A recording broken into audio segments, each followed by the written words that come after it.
Assalamualaikum warahmatullahi wabarakatuh. Kembali dengan saya Sandy di channel Serdadu Dolar. Di pertemuan kali ini kita sekarang beralih ke luar negeri ya. Kita ke Jepang. Di Jepang itu ada hutan, yaitu namanya hutan Aokigahara. Sebelum mulai pembahasannya, jangan lupa like dan juga subscribe di channel Serdadu Dolar ya, agar kalian tidak ketinggalan dengan video-video saya selanjutnya. Cekidot. Hah! Oke.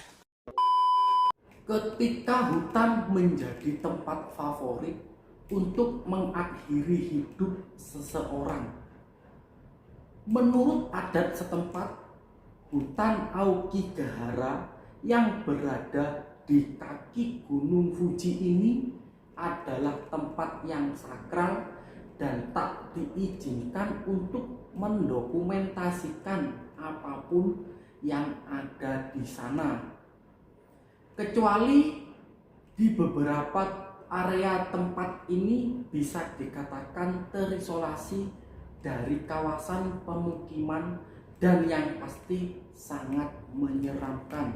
Kalau tahu fakta tentang hutan ini adalah tempat sunyi di mana seorang kekasih yang patah hati atau orang yang depresi atau juga pengusaha yang putus asa akan bisnisnya pergi ke hutan ini dan memilih menyelesaikan segalanya dengan bunuh diri.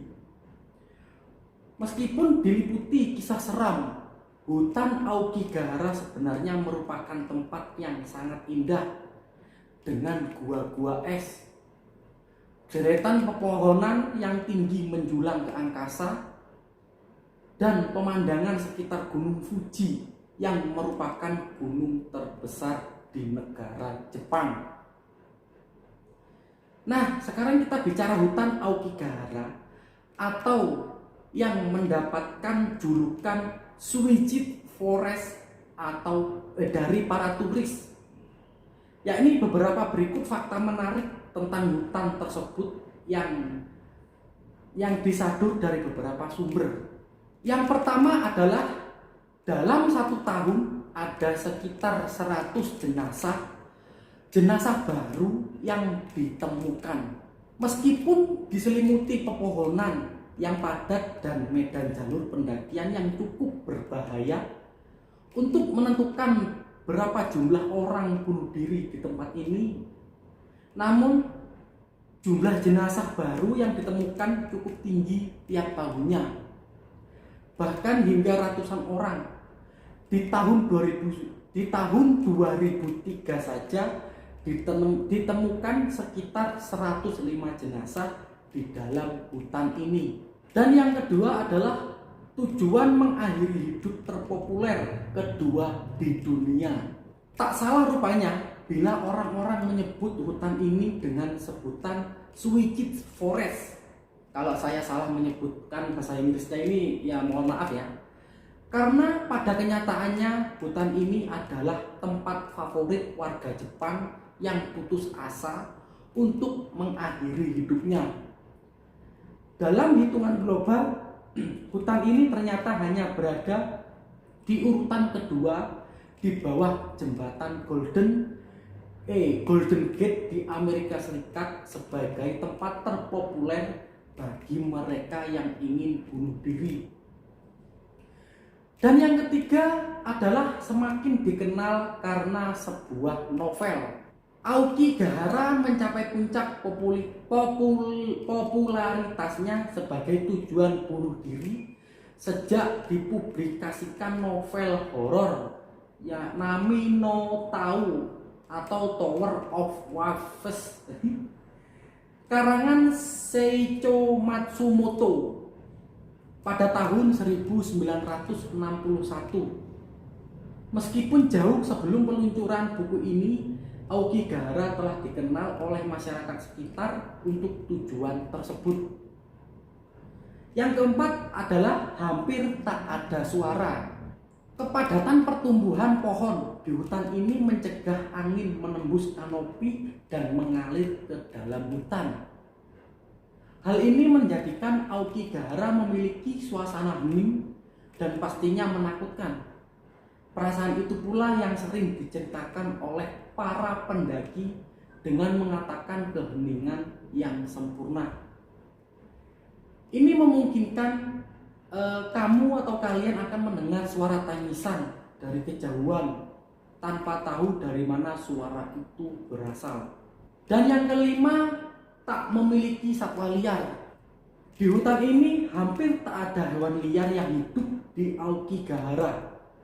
Kerapatan pepohonan membuat para satwa kesulitan masuk ke dalam hutan dan sekitarnya, yang berarti hanya ada sedikit sumber makanan ketika mereka berada di dalam sana.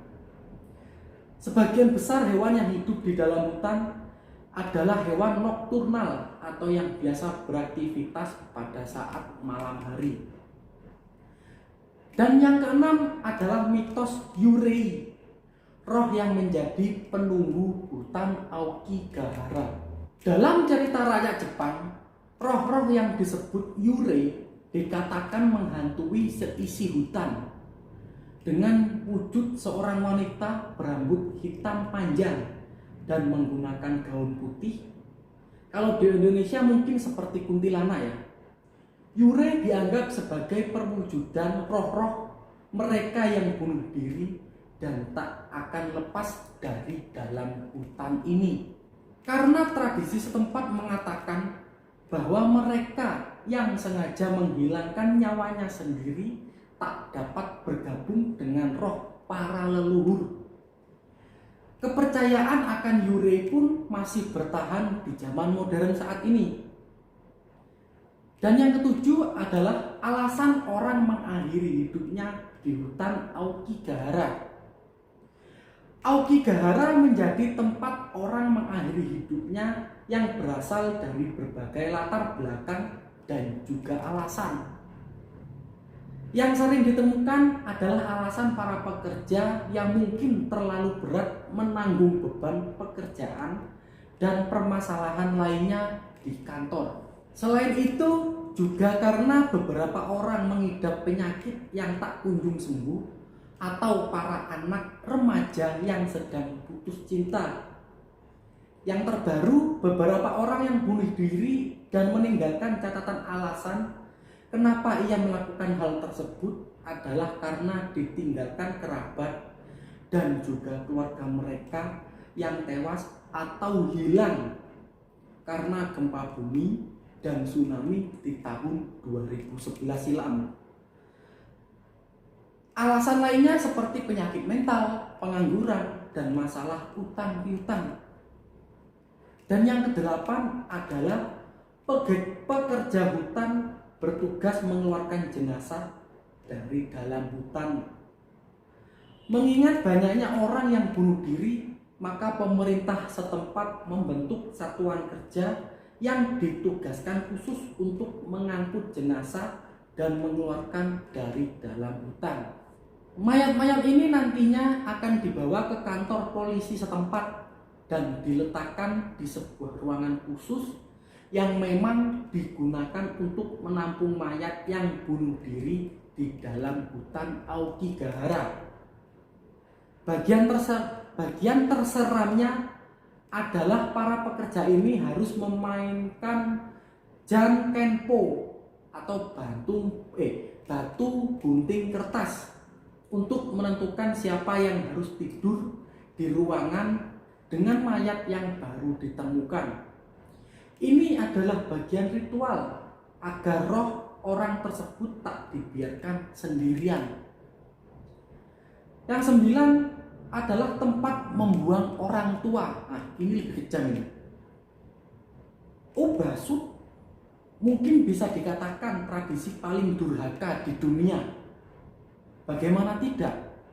Tradisi ini dilakukan oleh seorang anak yang membuang kedua orang tuanya yang sudah tua, atau biasanya yang dibuang oleh anaknya ini adalah ibunya, ke dalam hutan dan dibiarkan mati kelaparan. Beberapa hutan pernah dijadikan tempat untuk melakukan ubasut Salah satunya adalah hutan Aokigahara. Praktek ini lazim dilakukan warga Jepang di zaman dulu dan dewasa ini telah dilarang oleh pemerintah setempat. Musim semi bagi sebagian orang mungkin adalah musim yang menyenangkan dan hangat setelah musim dingin yang bikin beku. Tapi musim semi di Jepang juga bisa dikatakan sebagai musim bunuh diri. Kenapa begitu? Ya, menurut data dari pemerintah setempat, musim semi dipilih di sebagian besar orang yang ingin mengakhiri hidup di hutan Aokigahara. Cukup sekian video kali ini. Jangan lupa like dan juga subscribe di channel Serdadu Dolar agar kalian tidak ketinggalan dengan video saya selanjutnya. Sampai bertemu di video selanjutnya ya. Assalamualaikum warahmatullahi wabarakatuh.